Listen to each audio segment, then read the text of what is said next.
A infância de Jesus, segundo o Evangelho e as revelações da mística Ana Catarina Emmerich.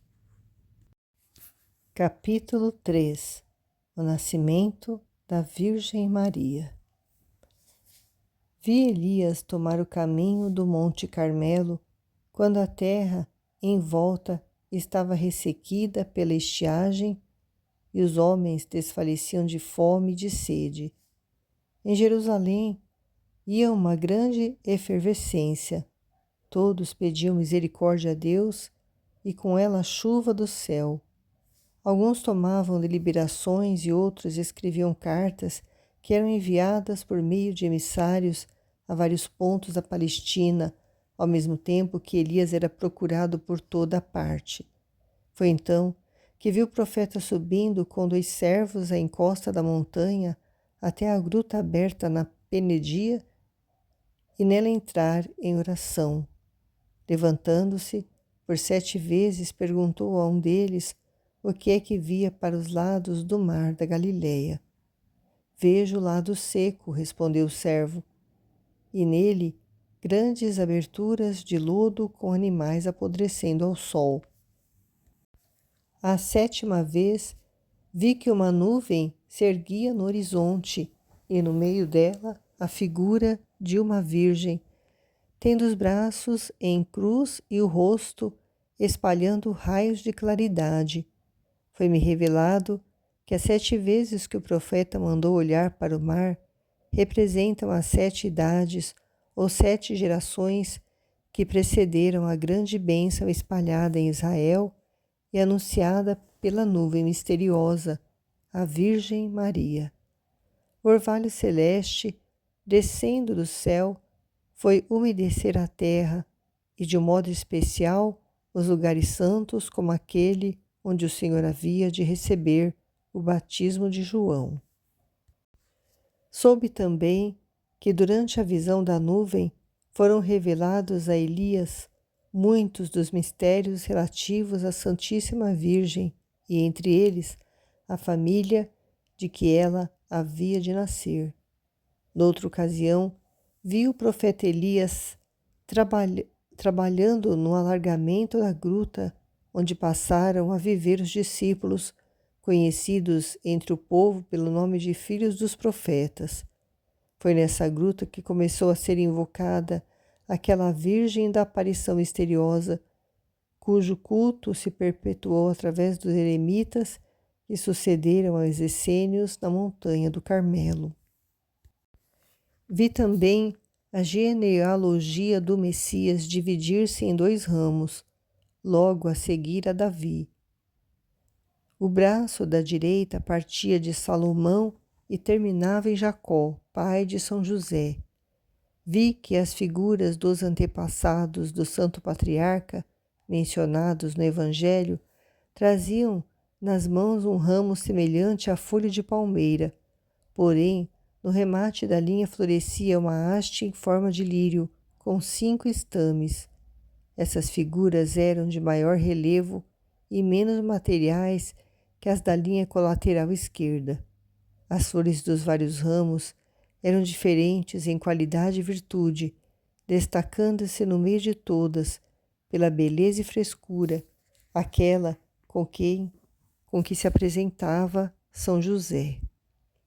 Na linha do tronco de Salomão havia 3 pessoas cujos lugares, como elas tivessem sido rejeitadas, estavam preenchidos por manchas escuras, vendo-se também alguns saltos de gerações muito afastadas do tronco principal.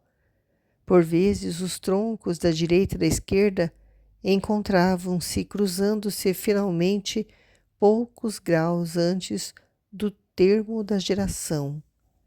A linha genealógica da esquerda de Davi vinha por Natã até Eli, que é o verdadeiro nome de Joaquim.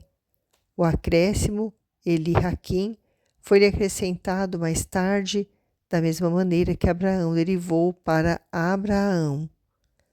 Nas minhas contemplações, ouvi muitas vezes nomear Jesus pelo nome de filho de Eli, segundo a carne. Genealogia de Jesus, segundo os Evangelhos e as visões de Ana Catarina Emmerich.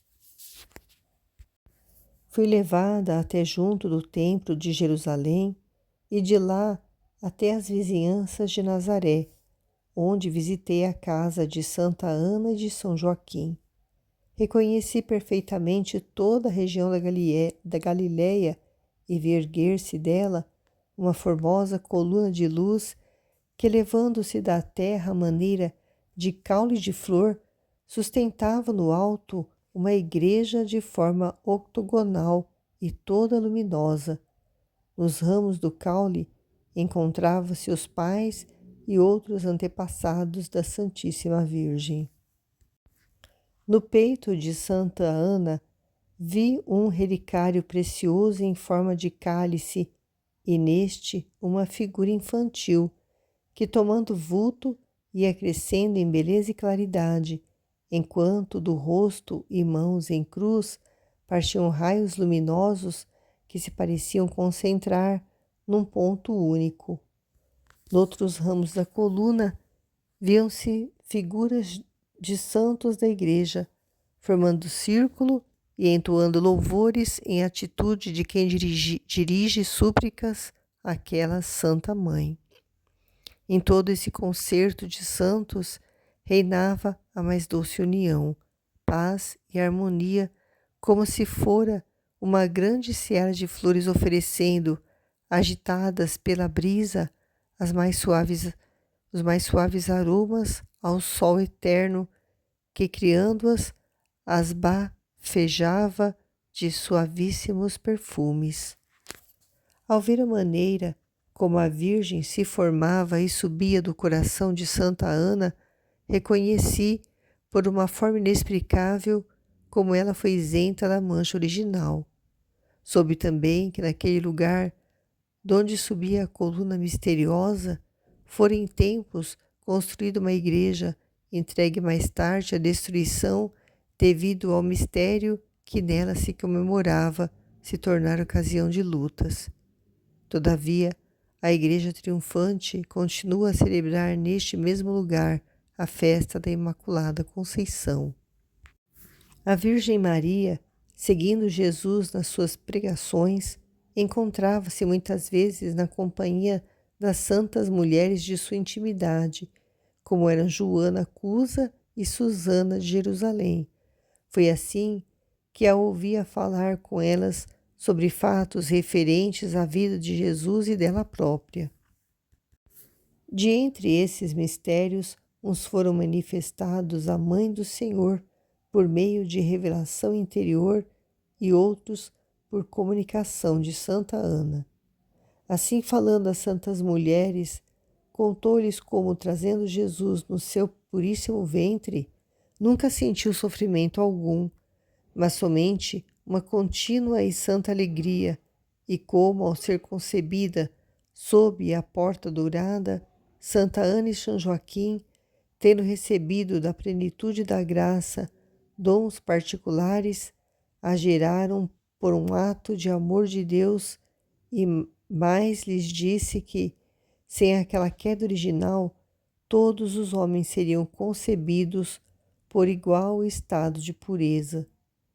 Parece-me que é nos lugares que ficavam por baixo da porta dourada que se realizavam algumas das provações, bem como as cerimônias da absolvição das mulheres acusadas de adultério. Foi transportada em espírito a visitar pela mão do anjo alguns dos lugares mais santos da terra. Estive em Roma junto do Santo Padre. Visitei na Sardenha uma boa religiosa minha conhecida e a seguir a uma visita à cidade de Palermo, fui levada à Palestina e à Índia. Na Abissínia, estive numa cidade que é habitada por judeus e se encontra edificada no alto de uma montanha. Dirigi-me à rainha de nome Judite, a quem instruí sobre a vinda do Messias, e também lhe falei da festa da Imaculada Conceição, de sua Santa Mãe, bem como do tempo e da festa de Natal que se aproximava. Ao procurar o Senhor, no dia 8 de dezembro do terceiro ano da sua pregação, não ouvi em parte nenhuma da Palestina, mas, sendo levada pelo meu guia à Arábia, encontrei-o com 3 discípulos numa cidade onde ficaram a morar os 3 reis magos. A seguir, a adoração em Belém. 2 deles eram ainda vivos e comemoravam com a sua tribo um acontecimento notável, como a seguir se verá. 15 anos antes do nascimento do Senhor, os magos tinham visto pela primeira vez, e nesta mesma data, aquela estrela anunciada por Balaão, estrela que os seus avós esperavam há muito tempo, observando os astros do céu. Nascerá uma estrela de Jacó, e levantar-se-á uma vara de Israel, e ferirá os capitães de Moabe, e destruirá os filhos de Sete. Números 24, 27. Nela viram a imagem de uma virgem com um cetro das mãos e uma balança na outra. Num dos pratos destacava-se uma formosa espiga de trigo e no outro cacho de uvas. Foi a seguir, ao regresso de Belém, que todos os anos começaram a celebrar durante 3 dias, a partir do dia 8 de dezembro, a solenidade daquela aparição em que o Senhor quis tomar parte. Ao primeiro aparecimento da estrela, 15 anos antes do nascimento de Cristo, correspondeu a abolição de uma prática horrível em uso entre os adoradores dos astros, como era a dos sacrifícios humanos, e particularmente de crianças. Era um uso abominável, resultante de revelações deturpadas por influências malignas. Nestes sacrifícios, costumavam escolher de preferência aquelas crianças cujas mães fossem mais recatadas e puras, sendo de notar que as referidas se sentiam felizes pela lutuosa honra de entregar um filhinho para tão sinistro martírio. A criança sofria a tortura da degolação, e o sangue que fluía do golpe depois de empapado em farinha era distribuído pelos participantes da cerimônia e constituía um alimento sagrado de que todos comiam. Terminado o repasto da farinha com o sangue, passava-se ao corpo da vítima que, retalhado em pedaços, era igualmente distribuído pelos assistentes que dele comiam até ao seu completo desaparecimento. Foi-me dito que estas cerimônias repugnantes, realizadas na pátria do rei Mensor, terras da Caldeia, eram fruto de uma interpretação das tradições proféticas relativas à ceia de Quinta-feira Santa. Na noite em que eu contemplava a presença do Senhor na terra dos magos, como visse à minha direita uma daquelas cenas do sacrifício de uma criança, voltei-me para a esquerda cheia de horror, mas deste lado apareceu-me de novo o mesmo horrível espetáculo. Ao acordar, ouvi essas palavras do meu esposo celeste: avalia por aí a natureza dos sofrimentos a que sou obrigado no mundo inteiro devido aos crimes de muitos. Olhando em redor de mim, vi pecados mais horríveis ainda do que os sacrifícios das crianças imoladas diante dos meus olhos. Vi muitas vezes Jesus Cristo martirizado cruelmente sobre o altar pela celebração criminosa e indigna dos sagrados mistérios. Vi a Santa Hóstia colocada no altar, tomando a forma de Jesus infante, e sofrer ali o martírio do retalhamento realizado pela mão do sacerdote sacrílego. A mesma crueldade me foi mostrada nas torturas infligidas a todos os que confessam o santo nome de Deus. Os maus tratos de que são vítimas recaem sobre a pessoa de Jesus Cristo. Tudo isso tive diante dos olhos naquelas visões, ao tempo em que fui levada por vários países da terra. No fim delas, voltei de novo às contemplações relativas à festa da Imaculada Conceição. Não sei explicar a forma maravilhosa como na noite passada fiz em espírito uma tão longa viagem. Sei que percorri muitos países e vi o que se passou em épocas diferentes, e assim é que tomei parte na celebração de algumas festas em honra da Conceição de Maria. Estive em Éfeso e fui à casa da Santíssima Virgem, transformada em igreja, e nela celebrarem a festa da sua concepção. Estas solenidades deviam realizar-se numa época muito afastada, porque reconhecia ainda o caminho da cruz disposto por Maria, que estava perfeitamente conservado. A segunda via sacra é a que foi erigida em Jerusalém e a terceira em Roma. Os gregos, muito antes da separação de Roma, celebravam já a festa da Concepção de Maria, e recordo-me ainda do fato que contribuiu para a instituição desta solenidade. Vi um santo, de nome Sabas, no momento de ser esclarecido por uma aparição relativa à Imaculada Conceição. A imagem de Maria apresentava-se sobre um globo e com o pé esmagava a cabeça de uma serpente. Por esta visão foi revelado ao santo que só ela de dentre todas as criaturas fora concebida sem a mordedura da serpente, isto é, sem mancha de pecado. Fui também à Inglaterra, onde vi como esta solenidade foi ali instituída.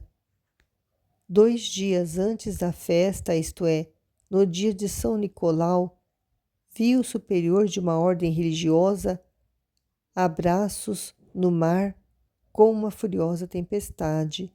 O navio corria perigo iminente de naufrágio, e como todos os passageiros unissem os seus clamores aos do religioso, vi São Nicolau de Mira aparecer sobre as ondas e dizer ao santo abade que vinha ali, em nome de Maria, para lhe anunciar que o navio chegaria salvo ao porto de destino. Era necessário, porém, que lá principiasse a celebrar a 8 de dezembro a festa da sua concepção, o que se fez. Com a instituição da festa na Inglaterra, adicionou-se à missa o nome de Santo Anselmo.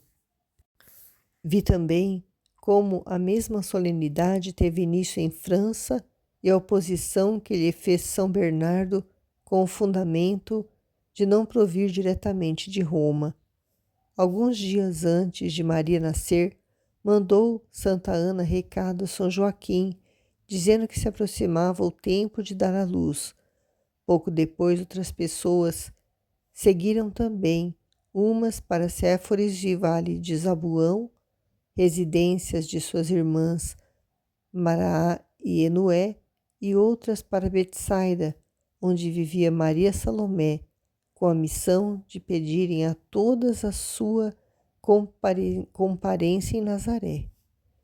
Logo que teve conhecimento da Boa Nova, São Joaquim mandou para o sacrifício de ação de graças no templo alguns dos melhores cordeiros de seu rebanho, enquanto ele tomava o caminho de casa, cujos serviços estavam já a cargo de Maria Eli, a irmã mais velha de Santa Ana. Ele era casada com o chefe dos pastores, de quem tinha uma menina de nome Maria Cleófas, então com 4 anos de idade. Ao entrarem na casa de sua irmã e tia, aquelas 3 santas mulheres foram encontrá-la envelada de santa alegria, e como se aproximasse a hora do parto, anunciou-lhes ela, num cântico de louvor, as promessas relativas a Maria, dizendo: Louvado seja o Senhor, que olhou para o seu povo e deu cumprimento às promessas feitas no paraíso, quando disse que a geração da mulher esmagaria a cabeça da serpente. Bendito seja o Senhor, que abençoando a sua serva, permitiu que nela nascesse o germe prometido a Abraão e florescesse a haste de Araão. Terminado o cântico de ação de graças, vi a gloriosa Mãe da Virgem, toda inundada de luz, e as santas mulheres cheias de admiração ao escutarem as palavras inspiradas que Santa Ana entoara com emoção. No final das boas-vindas, serviram às santas mulheres pão, fruta e água misturada com um licor aromático próprio da terra. Finda a refeição, que foi tomada de pé, retiraram-se as três e, como fossem descansar da longa caminhada, adormeceram. Mas Santa Ana continuou recolhida em oração. Por volta da meia-noite, mandou acordar as irmãs que, levantando-se, lhe foram fazer companhia. Ajoelhada de novo ao pé do oratório, estava enlevada em oração, quando uma luz sobrenatural, descendo do alto, a envolveu por completo. As santas mulheres, ofuscadas pela claridade celeste, caíram por terra, fora de si. Enquanto tudo se passava, vi Santa Ana tomando nos braços uma menina toda resplandecente, que depois de apertar amorosamente ao coração, colocou num berço em forma de escabelo, continuando, porém, absorvida, orando ao Senhor. Momentos depois, começando Maria a chorar, tomou-a de novo e envolveu-a em faixas até a altura do peito. Foi neste momento que, desaparecendo a claridade que envolvia mãe e filha, as santas mulheres, erguendo-se do lugar onde estavam, receberam com lágrimas de alegria a menina que Santa Ana lhe colocou nos braços, entoando juntas um novo cântico de ação de graças. E quando, momento depois, a menina era levada ao alto e oferecida ao Senhor pelas mãos da mãe, um coro de anjos descendo do céu anunciou-lhes, no meio de aleluias, que o nome que deviam dar à recém-nascida era o de Maria. Chamado São Joaquim para ver a menina, ao chegar junto do leito, ajoelhou-se e, tomando a filha nos braços, entoou com os olhos rasos de lágrimas um salmo de louvores ao Senhor.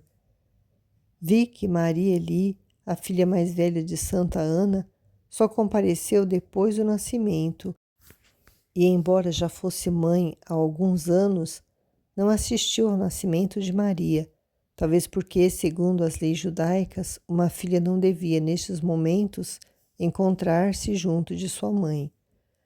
Com o nascimento de uma criança, depois de muito tempo de esterilidade, fosse tido na conta de uma grande bênção. Logo que foram sabedoras do fato, vieram muitas pessoas, algumas de longe, para verem a menina, que a todas foi mostrada a partir do dia seguinte, comparecendo primeiro as da vizinhança, que durante a noite tinham visto uma nuvem de luz pairando sobre a casa onde Santana morava. Quando Maria, ao nascer, foi recebida nos braços de sua mãe, vi que nesta hora a mesma era também apresentada à Santíssima Trindade e saudada no céu por todos os coros angélicos. Nesta hora, Maria teve conhecimento, por uma forma sobrenatural, do seu altíssimo destino e das alegrias e dores que para ela estavam preparadas. Nós não podemos compreender a ciência que lhe foi comunicada, pois que o nosso entendimento é filho da árvore do mal, plantada no meio do paraíso. A seguir, vi que o nascimento de Maria foi anunciado aos patriarcas que estavam nos limbos, à mesma hora em que ela veio ao mundo, e senti como todos eles se encheram de uma alegria inexprimível, particularmente Adão e Eva, que naquele dia viram cumprida a promessa que lhes fora feita no paraíso. Na natureza foi também grande o movimento de alegria, e os próprios demônios, aterrorizados pela presença de muitos anjos bons na terra, atormentavam com mais violência os pobres possessos, exclamando: é preciso fugir, temos de partir daqui. Uma virgem acaba de nascer e outros anjos mais poderosos nos perseguem. Vi também no templo a profetisa Ana e com ela Noemi, tia de Lázaro, serem acordadas e receberem a revelação do nascimento de uma menina da eleição do Senhor. Hoje, dia 13 de setembro, assisti a uma festa da família na casa de Santa Ana. Em volta da sala principal, encontrava-se disposta uma mesa com todos os preparativos para um grande banquete e ao centro outra em forma de altar, sobre o qual foi posto um berço, tendo ao lado uma estante com rolos e pergaminhos. À hora devida, 5 sacerdotes da sinagoga de Nazaré começavam a cerimônia daquele dia. Ao fundo da sala estavam várias pessoas, entre elas a irmã de Santa Ana, Maraade Séforis e Eli. Enoé, irmã de Santa Isabel, trazendo a menina do leito da mãe, foi colocá-la nos braços de São Joaquim, que a apresentou aos sacerdotes, os quais sobre ela recitaram, junto do altar, as orações prescritas na lei. Terminada a leitura, foi a Virgem entregue ao primeiro de entre os levitas, que depois de a elevar nas mãos em sinal de oferecimento a Deus, a reclinou no berço colocado sobre o altar e lhe cortou a tesoura 3 fios de cabelo que foram queimados em brasas ali acesas. Terminada esta primeira cerimônia, tomou um pouco de azeite e ungiu com ele os 5 sentidos da menina, sendo a última unção no vazio do estômago. Sobre o peito foi-lhe colocada uma legenda com a palavra Maria e, terminadas as cerimônias, entoaram juntos os salmos próprios da solenidade. Chegando o tempo da purificação, São Joaquim e Santa Ana tomaram com a menina o caminho de Jerusalém, onde ofereceram o sacrifício prescrito na lei. A apresentação de Maria foi acompanhada dos mesmos sentimentos de piedade com que mais tarde a mesma Virgem havia de oferecer Jesus no templo e resgatá-lo. O segundo das prescrições de Moisés, entregando no dia seguinte as suas oferendas e tomando o compromisso de, chegado o tempo devido, voltarem com ela para o serviço do Senhor, regressaram de novo à sua casa de Nazaré. Continua no capítulo 4.